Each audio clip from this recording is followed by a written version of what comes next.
Hello everybody, welcome back to another video on my channel. Please like, subscribe, and comment on this video and share it with a friend. Now we all know that Georgia was a very important state in the 2020 election, voting for Biden by 0.24%, which is actually the closest state out of any state by margin. Arizona was 0.31 and Wisconsin was 0.63 and Pennsylvania was 1.2%. So Georgia was the closest state, and if we check a detailed map over here of each county, we can see that Joe Biden won Georgia by around 12,000 votes, very narrow margin. And this success came a lot from the Atlanta metro area, where he swung a lot of these counties by up to 10 points, even 15 points in some of the suburbs. And this helped him capitalize from some of the rest of the state, shifting a little bit to the red. These gains around Atlanta, mainly off of suburban voters, African American voters, was able to swing the state by quite a few percentage points. As we can see here, in 2016, Trump actually won Georgia by 5.1%, and in the 2020 election, Joe Biden barely won the state by 0.2%. So Joe Biden swung Georgia by a little over 5 percentage points, and Georgia has been seeing the same trend to the left from the past 20 years. If we check back to the year of 2000, Georgia went for the Bush by 11.7%, and then again by 16.6%, and then it narrowed when even Obama won 365 electoral votes. Georgia was still red, voting for McCain by 5.2%, Romney by 7.8%, and then we have Trump by 5.1%, and then we have the flip, the first time since 1992, where Clinton had won the state by 0.59%. So Georgia has been seeing a shift to the left over the past 20 years. And a lot of people are believing that Georgia will continue to shift left. And you can say so a lot because of the Senate races too. Democrats have won, I think, around 3 Senate races. But something they haven't been able to win yet is the governor's elections. But if we see here in the 2020 results from the Senate elections as well, they did go off to a runoff, in which this one, the Republican David Perdue was actually up but ended up losing in the runoff. And then same thing in this special election, although there were 3 candidates. Some believe that Doug Collins could have had a lot better chance of beating Warnock, but Warnock would go on to win again in 2022 in the midterms for his other term. So due to these really good results for Democrats over the past few years, it's very safe to assume, and pretty reasonable to assume, that Joe Biden will win Georgia again by a narrow amount in 2024, since it's pretty heavy trend to the left every single election cycle. But a lot of the data we have currently, and the polls especially, just say something completely opposite and completely different to what we all would expect would happen. I organized all 3 of the most important and credible polling aggregate websites. We have Real Clear Politics, we have DDHQ/The Hill, and we have 538 over here. So we're going to take a look at all 3 of them and kind of see where they're at. So first I want to analyze the two-way races. DDHQ and Real Clear Politics have two-way races, and then 538 mainly focuses on their 5-way races. So let's get the two-way races out of this to begin with. So on Real Clear Politics, we're going to see that Donald Trump has a 3.8% lead on average, and has held that lead consistently throughout the whole aggregate cycle. Leads every single poll, in the cycle, by pretty large amounts on average. And his lead has pretty been consistent. Has shrunk quite a little bit to, more realistic number, but it's still in a range that, is not even close. And if we check the same thing on DDHQ, we're going to see pretty similar lead. Biden's gained some ground since February, as expected. It's not even realistic that Trump could win Georgia by 7. So these numbers over here are much more favorable. And a lot of these polls still have Trump up. There hasn't been a single poll that has Biden up since maybe a year, 2 years ago. So Trump's able to lead in every single poll, which does mean something, because in the 2020 election, polls were very tight, and they were fairly accurate. So Seeing that polls were fairly accurate in the 2020 election means that, maybe we can expect a similar thing to happen. I'm not saying it's going to happen, but I'm just saying that, history does repeat itself a lot of times. And, when polls consistently get a state correct, they usually tend to keep that trend going on. But, we're going to keep on seeing what's going on. And then, more importantly, in my eyes and many people's eyes, is the five-way race. And this is where we see like a huge disadvantage for Biden, because that 3.8% lead that Trump has grows to a 6-point lead. And, missing a state by 6 points is fairly difficult, to say the least. And it's also stayed extremely consistent. Every single poll has Trump up between 3 and 9%. Most of them have it between, 8, 7, and 6.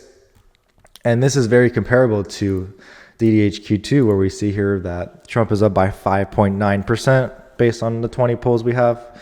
Same exact numbers here. Kennedy takes a lot more support away from Biden than Trump. And this is very similar to other Sun Belt states. In the last couple videos, I showed that, Biden takes a lot more support away from, Kennedy takes a lot more support away from Biden than Trump. And a lot of these Sun Belt states like Arizona and Nevada, North Carolina, and Georgia, while being more equal in the Rust Belt. And it's a very interesting trend and this is one that's going to favor Trump, because if Trump is able to win Georgia, Arizona, and Nevada, he only needs to win one of these three states. And the easiest state by, its closeness and its proximity towards being the most Republican is going to be Wisconsin, which only went to Biden by 20,000 votes. And now let's check out 538's polling average for Georgia, and we're going to see a very similar trend. Trump is up by 6.1% and has maintained that exact lead, per se, since the beginning of March. And same with the other two aggregates. Every poll that's been taken in, all these polls are similar. Every single one of these polls is the same. You can see the Emerson College poll here. You can see that Emerson College poll here. And we're going to find that Emerson College poll here. So every site does take the same polls that were conducted. They take pretty much all the polls that have been released to the public, and they have their own aggregates and methods of which they combine these polls into one. And it's very interesting that all of them are pretty much the exact same thing: 6, 5.9, and 6.1 here. So it's pretty reasonable to say that, according to the three biggest polling aggregate websites, that Trump is going to win the state with all of the third-party candidates included. Like Kennedy, he will win by 6.1%. And we see here Biden is not even cracking 40%. And it's pretty horrible that a incumbent president can't even crack 40% in a state that he won back in 2020 by 0.2%. He got 49% of the vote. But if we really look into how vulnerable Joe Biden really is, we can check here in the 538 swing election model here. This is the results of the 2020 election, and these are the demographic groups and how each of them voted. So, for example, on 18 to 29-year-olds, Biden won them by 29 points. Independents got 5%, and turnout was at 46%.